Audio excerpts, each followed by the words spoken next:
Hello friend, आप सभी का स्वागत है आपका अपने YouTube channel GK genius IQ में। आज के सेशन में हम 20 मोस्ट वीवीआई क्वेश्चन करने वाले हैं जो कि आपके आगामी एग्जाम के लिए बहुत ही ज़रूरी है।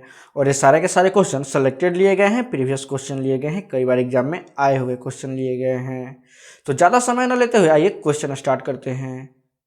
और आज के सेशन का हमारा पहला क्वेश्चन है, कैरी पपाया खाली स्थान का वैज्ञानिक नाम है। बहुत ही वीवीआई क्वेश्चन है दोस्तों, और ये 4 ऑप्शन है आपके पास है आंसर, और जल्दी से कमेंट सेक्शन में कमेंट कीजिए। और इस प्रश्न का बिल्कुल सही आंसर ऑप्शन बी पपीता। ये आपको हमेशा याद रखना है कि कैरी पपाया का वैज्ञानिक नाम पपीता होता है। और आपको ये भी पता होना चाहिए कि पीपल का वैज्ञानिक नाम फाइकस रिलीजियोसा होता है। ये आपको हमेशा याद रखना है कि पीपल का वैज्ञानिक नाम फाइकस रिलीजियोसा होता है। ठीक है दोस्तों, जिसे भारत संस्कृति में महत्वपूर्ण स्थान मिला है। नेक्स्ट क्वेश्चन कर लेते हैं, सिंधु सभ्यता के लोग सबसे अधिक किस देवता में विश्वास करते थे। बहुत ही वीवीआई क्वेश्चन है दोस्तों, और ये 4 ऑप्शन है आपके पास आंसर, और जल्दी से कमेंट सेक्शन में कमेंट कीजिए।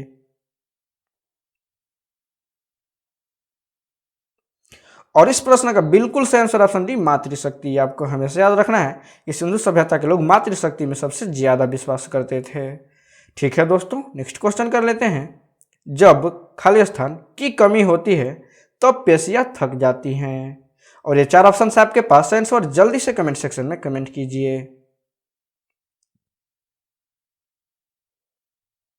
और इस प्रश्न का बिल्कुल सही आंसर ऑप्शन सी एटीपी। आपको हमेशा याद रखना है कि जब एटीपी की कमी होती है तब पेशियां थक जाती है। ठीक है दोस्तों, नेक्स्ट क्वेश्चन कर लेते हैं, निम्नलिखित तत्वों में से किसका सबसे कम गलनांक है। बहुत ही वीवीआई क्वेश्चन है दोस्तों, और ये 4 ऑप्शन है आपके पास आंसर, और जल्दी से कमेंट सेक्शन में कमेंट कीजिए। और इस प्रश्न का बिल्कुल सही आंसर ऑप्शन है जेनॉन। ये आपको हमेशा याद रखना है कि जेनॉन का सबसे कम गलनांक होता है। ठीक है दोस्तों, और आपको यह भी पता होना चाहिए कि जेनॉन का परमाणु क्रमांक 54 होता है, और इसे XE से सूचित किया जाता है। यह भी आपको हमेशा याद रखना है कि इसका परमाणु संख्या 54 होता है, और इसे XE से सूचित किया जाता है। ठीक है दोस्तों, नेक्स्ट क्वेश्चन कर लेते हैं, इनमें से कौन सा एक भारतीय संगीत वाद्य यंत्र नहीं है। ध्यान दीजिएगा, नहीं है। और ये 4 ऑप्शन है आपके पास आंसर, और जल्दी से कमेंट सेक्शन में कमेंट कीजिए। और इस प्रश्न का बिल्कुल सही आंसर ऑप्शन सी मदाल। ये आपको हमेशा याद रखना है कि मदाल एक ऐसा वाद्य यंत्र है जो भारत संगीत से नहीं है। ठीक है दोस्तों, और ये तीनों के तीनों बांसुरी, सितार और तानपुरा, ये तीनों के तीनों भारत से हैं। ठीक है दोस्तों, नेक्स्ट क्वेश्चन कर लेते हैं, पृथ्वी के वायुमंडल की सबसे बाहरी परत क्या कहलाती है। बहुत ही वीवीआई क्वेश्चन है दोस्तों, और कई बार एग्जाम में आया हुआ क्वेश्चन है। और ये 4 ऑप्शन है आपके पास आंसर, और जल्दी से कमेंट सेक्शन में कमेंट कीजिए। और इस प्रश्न का बिल्कुल सही आंसर ऑप्शन डी एक्सोस्फीयर। ये आपको हमेशा याद रखना है कि एक्सोस्फीयर को पृथ्वी के वायुमंडल के बाहरी परत कहा जाता है। और आपको ये भी पता होना चाहिए कि एक्सोस्फीयर को बहिर्मंडल के नाम से भी जाना जाता है। ये आपको हमेशा याद रखना है कि एक्सोस्फीयर को बहिर्मंडल के नाम से जाना जाता है। और यह ग्रह या प्राकृतिक उपग्रह के चारों ओर एक पतली परत होती है जो लगभग 600 किलोमीटर के ऊपर होती है। ये आपको हमेशा याद रखना है कि एक्सोस्फीयर 600 किलोमीटर के ऊपर होती है। और स्ट्रेटोस्फीयर, दोस्तों स्ट्रेटोस्फीयर ट्रोपोस्फीयर के ऊपर की परत होती है। ये आपको हमेशा याद रखना है कि स्ट्रेटोस्फीयर ट्रोपोस्फीयर के ऊपर की परत होती है, और यह पृथ्वी के सतह से ऊपर लगभग 16 से 55 किलोमीटर की दूरी तक फैली होती है। ठीक है दोस्तों, ट्रोपोस्फीयर, दोस्तों ट्रोपोस्फीयर को क्षुभ मंडल के नाम से भी जाना जाता है। यह भी आपको हमेशा याद रखना है कि ट्रोपोस्फीयर को क्षुभ मंडल के नाम से भी जाना जाता है। और जितनी भी मौसमी घटनाएं होती है यह क्षुभ मंडल में ही घटती है। ये आपको हमेशा याद रखना है कि जितनी भी मौसमी घटनाएं हैं यह ट्रोपोस्फीयर में ही घटती है। ठीक है दोस्तों, नेक्स्ट क्वेश्चन कर लेते हैं, नर्मदा नदी के तट पर कौन सा शहर स्थित है। बहुत ही वीवीआई क्वेश्चन है दोस्तों, और ये 4 ऑप्शन है आपके पास आंसर, और जल्दी से कमेंट सेक्शन में कमेंट कीजिए। और इस प्रश्न का बिल्कुल सही आंसर ऑप्शन है मरुच। आपको हमेशा याद रखना है कि नर्मदा नदी के तट पे मरुच शहर स्थित है। ये आपको हमेशा याद रखना है। ठीक है दोस्तों, और आपको ये भी पता होना चाहिए कि नर्मदा नदी को रेवा के नाम से भी जाना जाता है। ये आपको हमेशा याद रखना है कि नर्मदा नदी को रेवा के नाम से जाना जाता है, और इसकी लंबाई 1312 किलोमीटर है। ये आपको हमेशा याद रखना है कि नर्मदा नदी की लंबाई 1312 किलोमीटर है। ठीक है दोस्तों, नेक्स्ट क्वेश्चन कर लेते हैं, इन देशों में से किसे यूनाइटेड किंगडम से आज़ादी मिली है? बहुत ही वीवीआई क्वेश्चन है दोस्तों, और ये 4 ऑप्शन है आपके पास आंसर, और जल्दी से कमेंट सेक्शन में कमेंट कीजिए। और इस प्रश्न का बिल्कुल सही आंसर ऑप्शन बी पाकिस्तान। ये आपको हमेशा याद रखना है कि पाकिस्तान को यूनाइटेड किंगडम से आज़ादी मिली है। ठीक है दोस्तों, और आपको ये भी पता होना चाहिए कि पाकिस्तान भारत के पश्चिम में स्थित एक इस्लामी गणराज्य है, यानी मुस्लिम कंट्री है। ये आपको हमेशा याद रखना है, पाकिस्तान एक मुस्लिम कंट्री है और इसकी आबादी 20 करोड़ है। ये भी आपको हमेशा याद रखना है कि पाकिस्तान की आबादी 20 करोड़ है और यह दुनिया का सबसे 6वां बड़ी आबादी वाला देश है। ये आपको हमेशा याद रखना है कि यह दुनिया का सबसे बड़ा 6ठी आबादी वाला देश है। ठीक है दोस्तों, और यहाँ का राष्ट्रीय भाषा उर्दू है। ये भी आपको हमेशा याद रखना है कि पाकिस्तान की राष्ट्रीय भाषा उर्दू है और पाकिस्तान की राजधानी इस्लामाबाद है। ये आपको हमेशा याद रखना है कि पाकिस्तान की राजधानी इस्लामाबाद है। ठीक है दोस्तों, नेक्स्ट क्वेश्चन कर लेते हैं। औरंगजेब एक मुगल सम्राट था जिसका निधन खालिस्तान ईस्वी में हुआ था। बहुत ही वीवीआई क्वेश्चन है दोस्तों, और ये 4 ऑप्शन है आपके पास आंसर, जल्दी से कमेंट सेक्शन में कमेंट कीजिए। और इस प्रश्न का बिल्कुल सही आंसर ऑप्शन सी 1707 ईस्वी। आपको हमेशा याद रखना है कि औरंगजेब का निधन 1707 ईस्वी में हुआ था। थोड़ा और ध्यान से सुन लीजिए, इनका मृत्यु 3 मार्च 1707 ईस्वी को अहमदनगर में हुआ था। ये आपको हमेशा याद रखना है कि इनका मृत्यु 3 मार्च 1707 ईस्वी को अहमदनगर में हुआ था और इनका जन्म 3 नवंबर 1618 ईस्वी में दाहोद में हुआ था। ये भी आपको हमेशा याद रखना है कि इनका जन्म 3 नवंबर 1618 ईस्वी में दाहोद में हुआ था। ठीक है दोस्तों, और इनके पिता का नाम शाहजहां था और इनके माता का नाम मुमताज महल था। ये भी आपको हमेशा याद रखना है कि इनके पिता का नाम शाहजहां था और इनके माता का नाम मुमताज महल था। वही शाहजहां जो ताजमहल बनवाए थे। ठीक है दोस्तों, नेक्स्ट क्वेश्चन कर लेते हैं।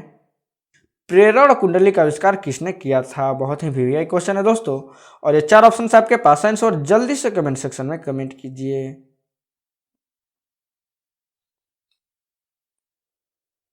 और इस प्रश्न का बिल्कुल सही answer option D Nicholas Kalan. आपको हमेशा याद रखना है कि प्रेरण कुंडली का आविष्कार निकोलस कलान ने किया था। ठीक है दोस्तों, नेक्स्ट क्वेश्चन कर लेते हैं। भौतिक मात्रा प्रेरकत्व की इकाई क्या है? बहुत ही वीवीआई क्वेश्चन है दोस्तों, और ये 4 ऑप्शन आपके पास आंसर, और जल्दी से कमेंट सेक्शन में कमेंट कीजिए। ये क्वेश्चन कई बार एग्जाम में देखा गया है, इसलिए इसका आंसर जरूर कमेंट सेक्शन में कमेंट कीजिएगा। और इस प्रश्न का बिल्कुल सही आंसर ऑप्शन सी हेनरी। आपको हमेशा याद रखना है कि भौतिक मात्रा प्रेरकत्व की इकाई हेनरी होती है। और आपको यह भी पता होना चाहिए कि वेबर चुंबकीय प्रवाह का एसआई मात्रक होता है। ये आपको हमेशा याद रखना है कि वेबर चुंबकीय प्रवाह का एसआई मात्रक होता है। और फैराडे धारिता की इकाई होती है। ये भी आपको हमेशा याद रखना है कि फैराडे धारिता की इकाई होती है। और रहा बात टेस्ला का, तो टेस्ला चुंबकीय क्षेत्र की तीव्रता का मात्रक होता है। ये आपको हमेशा याद रखना है कि टेस्ला चुंबकीय क्षेत्र की तीव्रता का मात्रक होता है और इसे टी से सूचित किया जाता है। ये भी आपको हमेशा याद रखना है कि टेस्ला को टी से सूचित किया जाता है। ठीक है दोस्तों, नेक्स्ट क्वेश्चन कर लेते हैं। किस प्रकार की सरकार में ईश्वर के नाम पर पुजारी शासन करते हैं? और ये 4 ऑप्शन है आपके पास आंसर, जल्दी से कमेंट सेक्शन में कमेंट कीजिए। और इस प्रश्न का बिल्कुल सही आंसर ऑप्शन सी धर्मतंत्र। आपको हमेशा याद रखना है कि धर्मतंत्र की सरकार में ईश्वर के नाम पर पुजारी शासन करते हैं। ठीक है दोस्तों, नेक्स्ट क्वेश्चन कर लेते हैं। पहला T20 क्रिकेट विश्व कप किसने जीता था? बहुत ही वीवीआई क्वेश्चन है दोस्तों, और ये 4 ऑप्शन है आपके पास आंसर, और जल्दी से कमेंट सेक्शन में कमेंट कीजिए। और इस प्रश्न का बिल्कुल सही आंसर ऑप्शन बी भारत। ये आपको हमेशा याद रखना है कि पहला T20 क्रिकेट विश्व कप भारत जीता था। ये आपको हमेशा याद रखना है। और आपको यह भी पता होना चाहिए यह T20 मैच 2007 ईस्वी में खेला गया था। ये आपको हमेशा याद रखना है। और यह मैच दक्षिण अफ्रीका में खेला गया था, जिसमें भारत ने फाइनल मैच को जीतकर पाकिस्तान को हराया था। ठीक है दोस्तों, यह मैच T20 जो मैच है 2007 को पाकिस्तान और भारत में हुई थी, जिसमें पाकिस्तान की हार हुई थी और भारत की जीत हुई थी। और यह मैच दक्षिण अफ्रीका में खेला गया था। ये आपको हमेशा याद रखना है। और इस भी जरूर याद रखिएगा दोस्तों कि पहला T20 मैच 2007 ईस्वी में हुआ था। ठीक है दोस्तों, नेक्स्ट क्वेश्चन करने से पहले आपसे एक रिक्वेस्ट है, यदि आप हमारे चैनल पर पहली बार आए हैं तो वीडियो को लाइक करें, शेयर करें और चैनल को सब्सक्राइब कर प्लीज़ हमें सपोर्ट करें। ठीक है दोस्तों, नेक्स्ट क्वेश्चन कर लेते हैं। चोखेर बाली के लेखक कौन है? बहुत ही वीवीआई क्वेश्चन है दोस्तों, और ये 4 ऑप्शन है आपके पास आंसर, और जल्दी से कमेंट सेक्शन में कमेंट कीजिए। और इस प्रश्न का बिल्कुल सही आंसर ऑप्शन है रविंद्रनाथ टैगोर। ये आपको हमेशा याद रखना है कि चोखेर बाली के लेखक रविंद्रनाथ टैगोर हैं। ठीक है दोस्तों, ये आपको हमेशा याद रखना है। और आपको ये भी पता होना चाहिए कि रविंद्रनाथ टैगोर का जन्म 7 मई 1861 ईस्वी को कोलकाता में हुआ था। ये आपको हमेशा याद रखना है। और इनकी मृत्यु 7 अगस्त 1941 ईस्वी को हुई थी। ये भी आपको हमेशा याद रखना है। ठीक है दोस्तों, नेक्स्ट क्वेश्चन कर लेते हैं। शिव गुफा खाली स्थान में स्थित है। बहुत ही वीवीआई क्वेश्चन है दोस्तों। और ये 4 ऑप्शन आपके पास साइंस और जल्दी से कमेंट सेक्शन में कमेंट कीजिए। और इस प्रश्न का बिल्कुल सही आंसर ऑप्शन सी एलिफेंटा की गुफा। ये आपको हमेशा याद रखना है कि सी गुफा एलिफेंटा की गुफा में स्थित है। और आपको यह भी पता होना चाहिए कि एलिफेंटा की गुफा को धारापुरी गुफा के नाम से भी जाना जाता है। और यहाँ कुल 7 गुफा है। ठीक है दोस्तों, अजंता की गुफाएं। दोस्तों, अजंता की गुफाएं महाराष्ट्र में स्थित तकरीबन 29 चट्टानों को काटकर बनाया गया एक बौद्ध स्मारक गुफाएं हैं। ये आपको हमेशा याद रखना कि यह महाराष्ट्र में स्थित है और इसे 29 चट्टानों को काटकर एक बौद्ध स्मारक गुफा बनाया गया है। ठीक है दोस्तों, बादामी गुफाएं। दोस्तों, बादामी गुफाएं कर्नाटक के बालकोट जिले में स्थित है। ये आपको हमेशा याद रखना है। ठीक है दोस्तों, नेक्स्ट क्वेश्चन कर लेते हैं। टाइटन किस ग्रह का उपग्रह है। बहुत ही वीवीआई क्वेश्चन है दोस्तों। और ये 4 ऑप्शन आपके पास आंसर और जल्दी से कमेंट सेक्शन में कमेंट कीजिए। और इस प्रश्न का बिल्कुल सही आंसर ऑप्शन है नेपच्यून। ये आपको हमेशा याद रखना है कि टाइटन ग्रह नेपच्यून का उपग्रह है। ये आपको हमेशा याद रखना है। और नेपच्यून को वरुण के नाम से भी जानते हैं। ये भी आपको हमेशा याद रखना है कि नेपच्यून को वरुण के नाम से भी जानते हैं। और यह सौर मंडल के सूर्य से 8वां ग्रह है। ये भी आपको हमेशा याद रखना है कि यह सूर्य से 8वां ग्रह है। और व्यास के आधार पर सौर मंडल का 4था बड़ा और द्रव्यमान के आधार पर 3रा सबसे बड़ा ग्रह है। ठीक है दोस्तों, और वरुण का द्रव्यमान पृथ्वी से 17 गुना अधिक है। ये भी आपको हमेशा याद रखना है कि वरुण का द्रव्यमान पृथ्वी से 17 गुना अधिक है। और इसके 13 उपग्रह हैं। ये भी आपको हमेशा याद रखना है कि वरुण के 13 उपग्रह हैं। ठीक है दोस्तों, नेक्स्ट क्वेश्चन कर लेते हैं। संविधान सभा के पहले अस्थायी अध्यक्ष कौन थे। बहुत ही वीवीआई क्वेश्चन है दोस्तों। और ये 4 ऑप्शन आपके पास आंसर और जल्दी से कमेंट सेक्शन में कमेंट कीजिए। और इस प्रश्न का बिल्कुल सही आंसर ऑप्शन डी डॉक्टर सच्चिदानंद सिंह। ये आपको हमेशा याद रखना है कि संविधान सभा के अस्थायी अध्यक्ष डॉक्टर सच्चिदानंद सिंह थे। ठीक है दोस्तों, नेक्स्ट क्वेश्चन कर लेते हैं। वह सर्वोच्च नागरिक सम्मान जो अनुपम खेर को प्रदान किया गया है। और ये 4 ऑप्शन आपके पास आंसर और जल्दी से कमेंट सेक्शन में कमेंट कीजिए।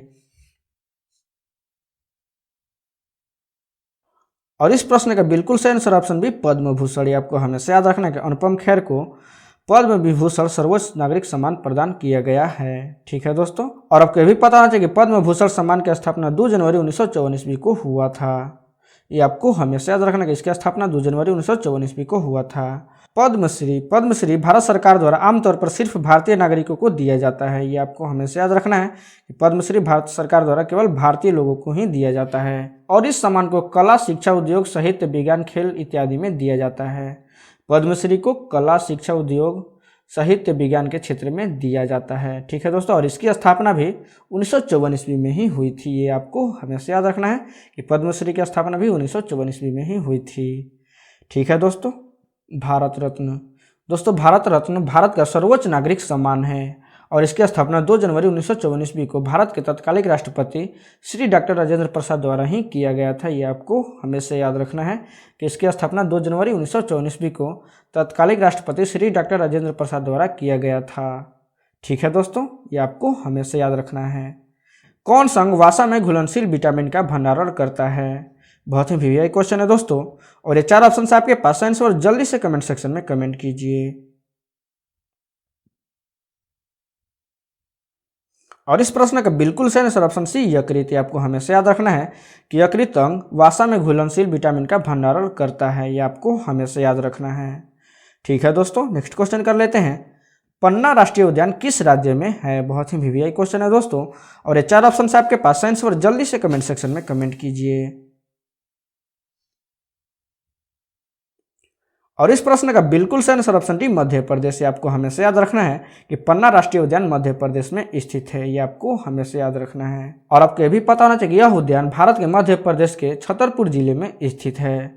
और यह 542.67 वर्ग किलोमीटर में फैला है। ये भी आपको हमेशा याद रखना है कि यह 542.67 वर्ग किलोमीटर में फैला है। और इसकी स्थापना 1981 ईस्वी में किया गया था। ये आपको हमेशा याद रखना है कि इसकी स्थापना 1981 ईस्वी में किया गया था। ठीक है दोस्तों, यदि वीडियो अच्छा लगा हो तो लाइक करें, शेयर करें और चैनल को सब्सक्राइब कर प्लीज़ हमें सपोर्ट करें। धन्यवाद।